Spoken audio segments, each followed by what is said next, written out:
Welcome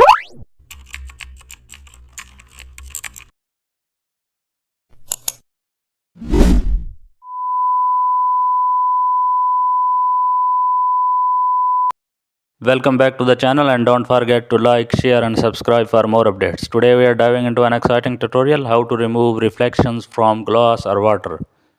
Open your photo with a reflective surface.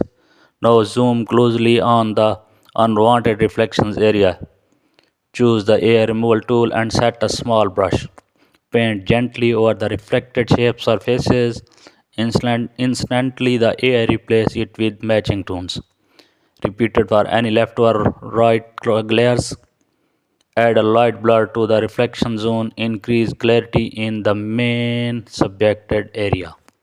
Use dot tool to brighten darker zones and also adjust contrast using curves, and add a natural highlights to restore shines, and also apply subtle color